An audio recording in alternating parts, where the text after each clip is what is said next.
Ladies and gentlemen, once again, welcome to the Rogers Kakasungura YouTube channel.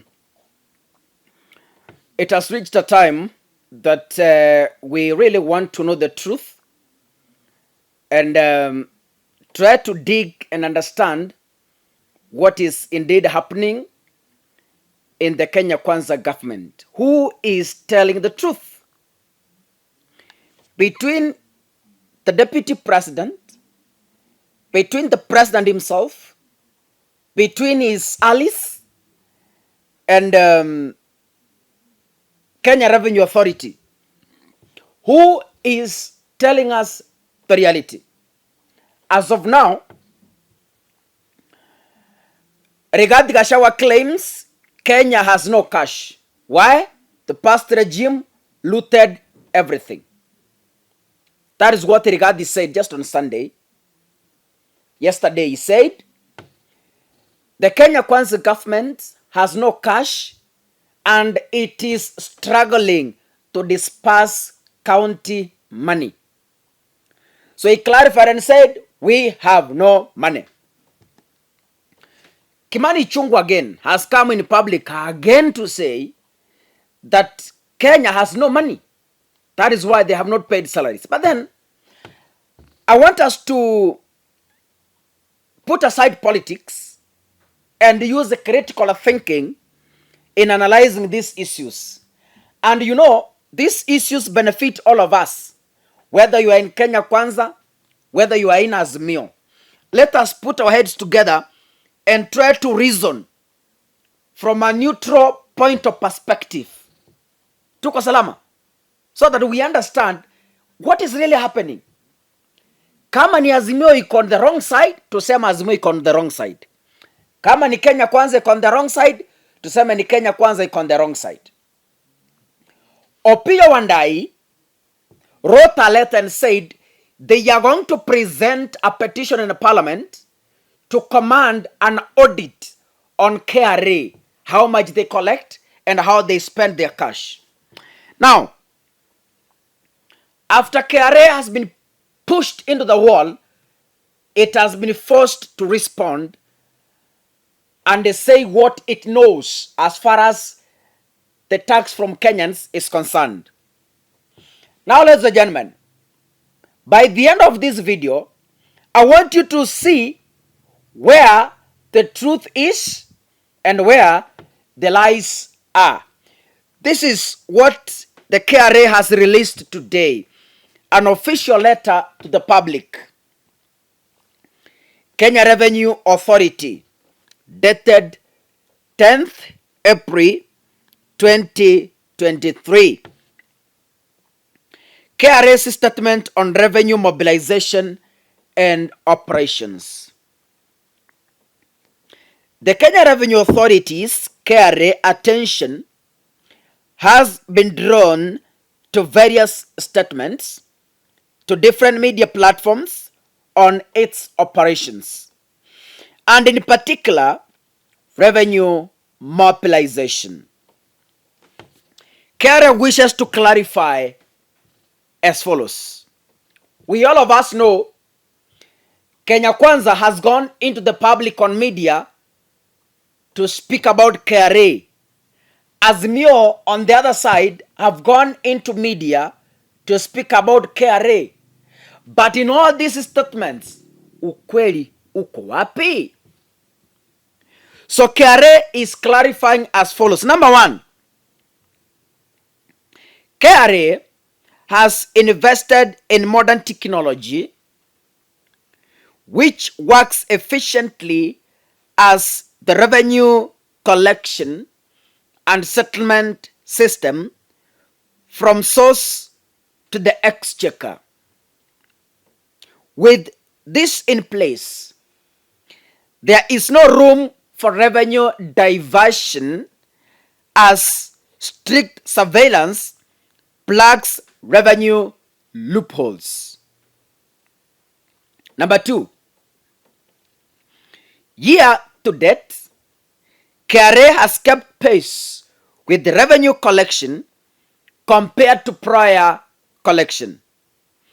As at the close of March 2023, that is last month, revenue collection averaged 95.1% on original target and 93.4% on supplementary target, representing a collection of 1.554 trillion and a year-on-year 8% growth. Number 3, conscious of the mandate to mobilize and secure revenue for national development, KRA remains committed to bridging the deficit on target.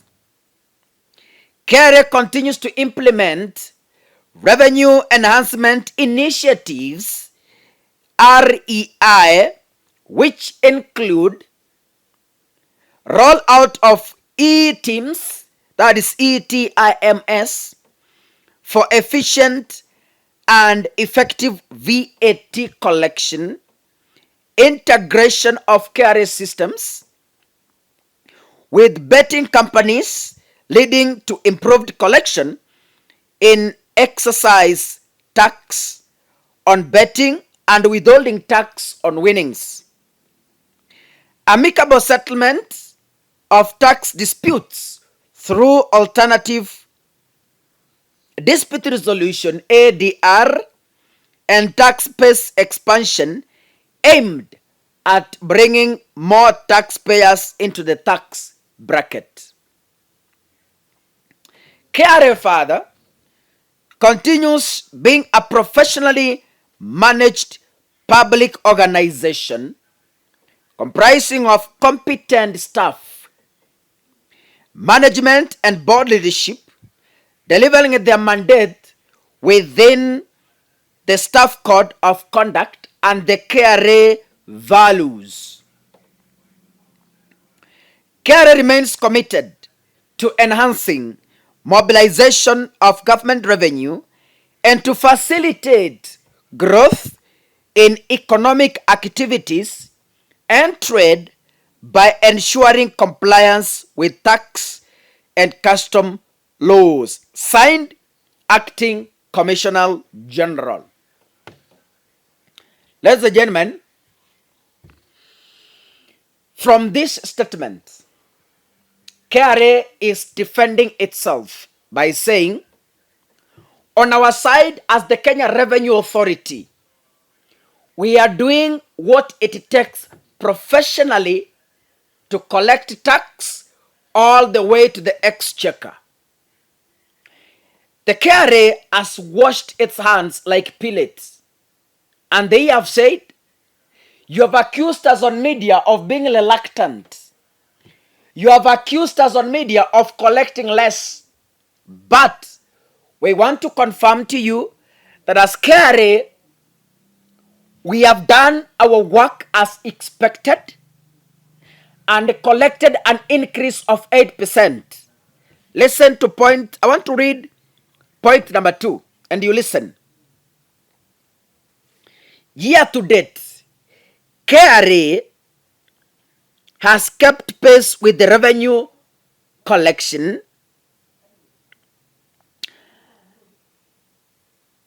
compared to prior year collections.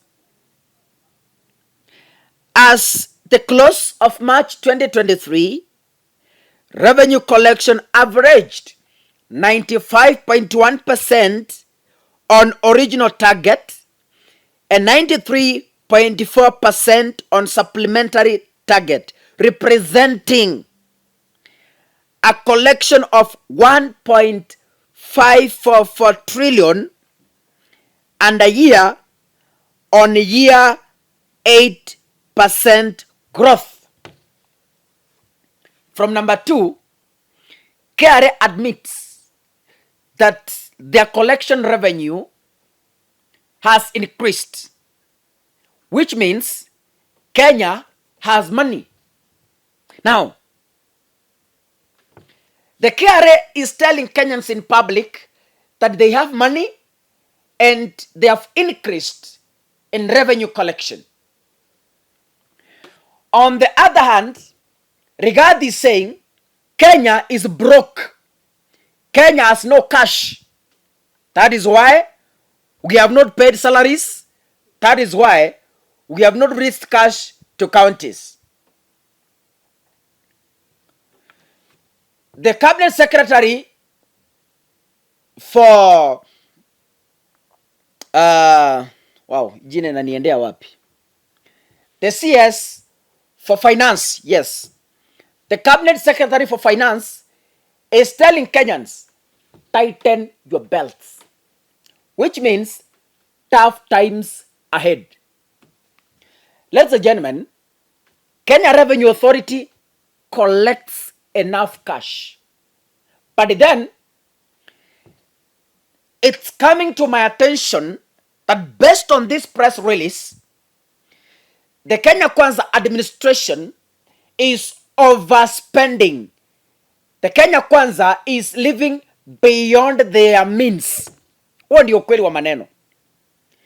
This government is living beyond what it collects.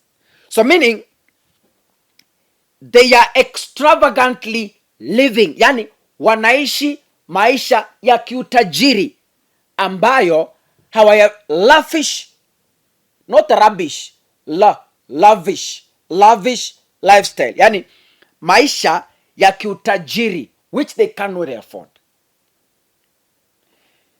The Kenya Revenue Authority, I don't know if it's unable to fund the Sunday services, the Thanksgiving services, and the other meetings done by the Kenya Kwanza government on a daily basis. So, ladies and gentlemen, based on this, it's true that Kenya Kwanza, especially the deputy president, is being unfair and is propelling lies and propaganda to the citizens of this republic. Ladies and gentlemen, thank you. See you in the next video. Mungu akubariki.